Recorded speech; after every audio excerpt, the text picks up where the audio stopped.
¿Sabes por qué y desde cuándo los miembros de la iglesia no usamos el símbolo de la cruz? Quédate aquí que yo te explico. Para abordar el tema dividiremos este video en 3 partes: qué era la crucifixión y lo que simbolizaba en aquellos tiempos, cómo el Salvador transformó el significado de la cruz y qué piensa la iglesia actualmente sobre la cruz. La cruz era uno de los símbolos más siniestros imaginables para cualquiera que vivió durante la vida y el ministerio de Cristo. Era más que un simple medio de implementar la pena capital, tenía la intención de ser un disuasivo violento y aterrador del crimen. La crucifixión era usualmente utilizada para exponer a la víctima a una muerte particularmente lenta, horrible y pública. En algunos casos antes de la crucifixión, los romanos acostumbraban dar latigazos al reo. Luego y durante el trayecto hasta el lugar de la ejecución, el condenado era obligado a cargar un yugo de madera sobre sus propios hombros, que posteriormente solía ser usado como un travesaño de la cruz. Así es como se formaba a veces la letra T.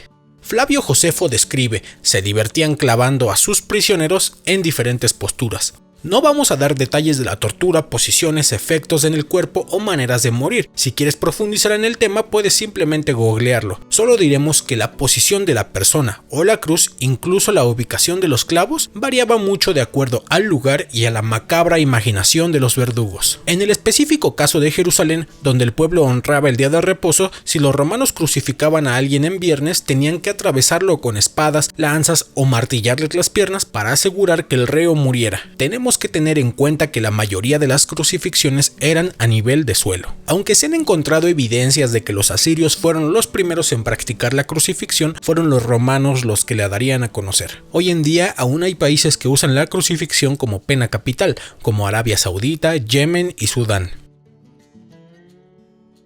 Con lo anterior en mente entendemos mejor de qué manera estaba la crucifixión en la vida de las personas en Jerusalén. Pese a esto, la cruz se transformó en la conciencia colectiva del cristianismo en un símbolo de afrontar nuestras pruebas, un símbolo de fe. Aunque los miembros de la iglesia actualmente no usamos la cruz en nuestros centros de reuniones o templos, sigue siendo una imagen poderosa en nuestra fe. Tanto la Biblia como el Libro de Mormón usan la cruz como imagen de las cargas de la mortalidad y como símbolo del sacrificio y la expiación de Cristo.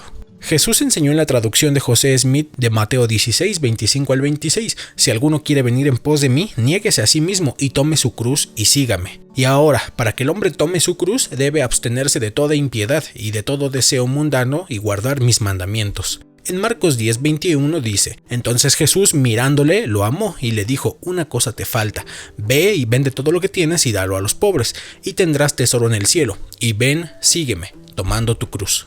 En 3 Nefi 12:30 Jesús le dijo a los nefitas: porque mejor es que os privéis de estas cosas, tomando así vuestra cruz, que ser arrojados en el infierno. Antes del Calvario, la cruz era sin duda un monumento al terror. Debido a que Cristo murió en la cruz, pero resucitó 3 días después, la cruz ya no representaba la finalidad y la desesperanza. Se convirtió en parte de la historia de la resurrección, un lugar sagrado donde Cristo completó la obra de su expiación redentora.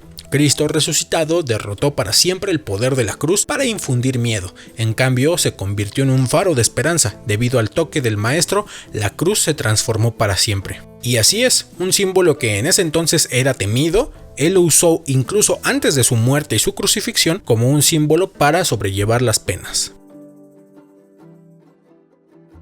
La posición oficial al respecto más certera es explicada por el presidente Gordon B. Hinckley en su mensaje El símbolo de nuestra fe. El profeta dijo en respuesta a una consulta de un ministro religioso de por qué no usábamos la cruz en nuestros edificios, y él respondió que no quisiera ofender a ninguno de mis hermanos cristianos que utilizan la cruz en las agujas de sus catedrales y en los altares de sus capillas, que la llevan como parte de su vestimenta e imprimen su imagen en los libros, al igual que otros materiales impresos. Sin embargo, para nosotros la cruz es el símbolo del Cristo agonizante, mientras que nuestro mensaje es una declaración del Cristo viviente.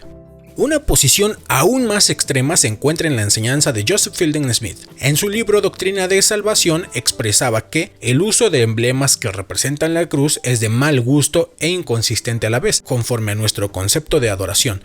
De entre todos los sistemas inventados para quitar la vida, la cruz es uno de los más atroces. Podemos estar completamente seguros de que si nuestro Señor hubiera sido muerto con un puñal o espada, habría sido muy extraño ver a los pueblos cristianos de todo el mundo exaltando dichas armas mediante su uso cotidiano, como figura de adoración y reverencia.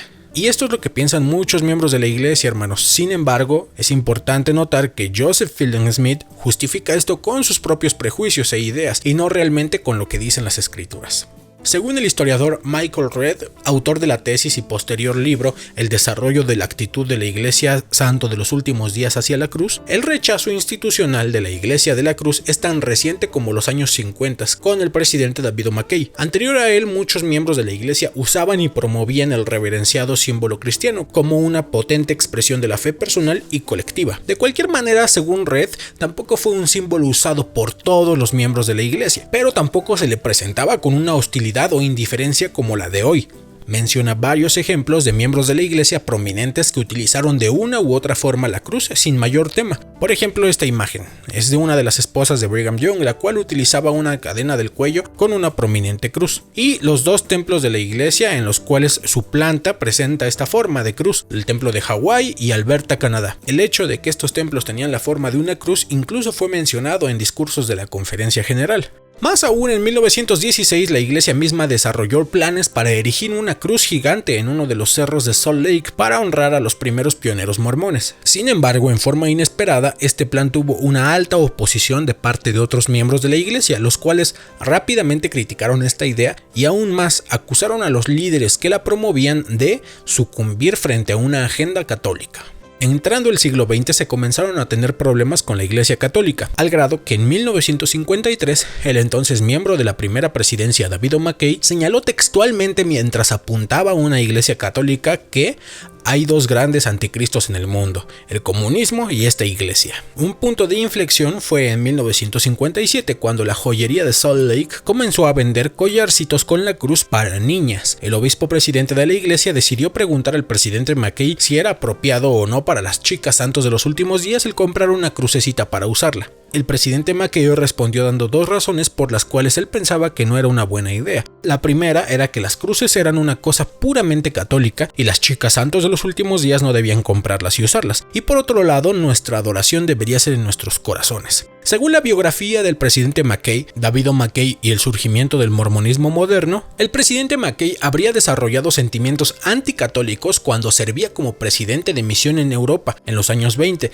debido a la marcada oposición a la obra generada por la dominante Iglesia Católica de aquel entonces. Publicaciones como la primera edición de Doctrina Mormona no ayudaron mucho a esta fracturada relación, ya que el entonces 70 Bruce Red McConkie llama a la Iglesia Católica la grande y abominable Iglesia del Diablo. Después el elder McConkie se arrepentiría de esto, pero ya te lo contaremos en otro video sobre el libro Doctrina Mormona.